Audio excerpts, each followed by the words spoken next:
တွေ့တာမင်းနာလေးလေးပြန်သွားမယ်မနေ့ပိုင်းလေးကိုမနေ့ကတော့83တကွက်ထက်အောင်သွားတာနော်မနေ့ပိုင်း96ကတော့မအောင်အရင်နေ့ကပဲထွက်တယ်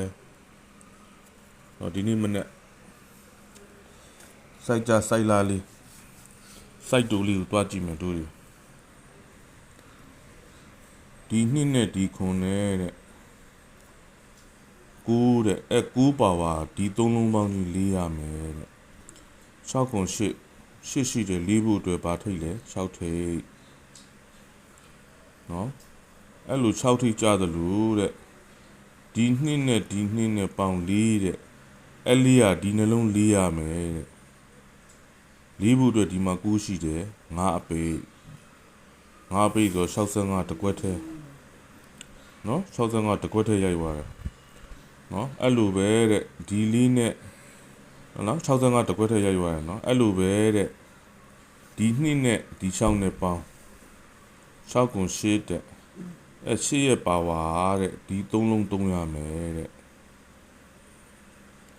ဒီ3လုံး3ရမယ်ဆိုတော့9 5 4ရှိတယ်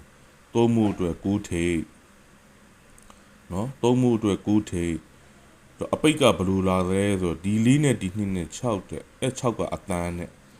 ဆိုတော့ဒီလိုပြန်6ရမယ်ဆိုတော့ဒီမှာ3ညရှိတဲ့အတွက်ကြောင့်6အပိတ်ပေါ့ဟုတ်လား96မနေ့ကတကွက်ထက်ရိုက်သွားတာဆိုတော့သူပြီးတာ2ပင်ပဲရှိသေးတယ်ကြနိုင်တဲ့အနေအထားမှာရှိတဲ့အတွက်ကြောင့်3ပင်မြောက်ကိုပြီးမလားပြီးရင်ကျွန်တော်တို့ရမယ်เนาะ gain မယ်ဆိုတော့ဒီ9ရယ်ဒီ9ရယ်ပေါင်းဒီ9 5ပေါင်းခြင်းဟာတဲ့4တဲ့4ရဲ့ပါဝါဒီ3လုံးပေါင်း9ရမယ်တဲ့ဆိုတော့6နဲ့3ညနဲ့6ဖြစ်နေပြီ9ဖို့အတွက်ဘာထိတ်လဲ3ထိတ်နော်3ထိတ်အပိတ်ကဘယ်လိုလာလဲဆိုတော့ဒီ3ညနဲ့ဒီနဲ့9တယ်တဲ့ဒီ9အတန်9တဲ့ဒီနှလုံး9ရမယ်တဲ့8ချီတဲ့အတွက်9ဖြစ်ဖို့ဟာခွန်အပိတ်နော်ဒီနေ့မနေ့30ခွန်တကွက်ထဲပဲနော်ဒီနေ့မနေ့30ခွန်တကွက်ထဲပဲကြိုက်စော်ဗျစော်လို့ရတယ်နော်2ပင်3ပင်မြောက်အပင်တူသေးတယ်ဒီကောင်ပြီးရင်4ပင်5ပင်အထိပြီးသွားတယ်83လို့နေ4ပင်5ပင်မြောက်ပြီးသွားတယ်နော်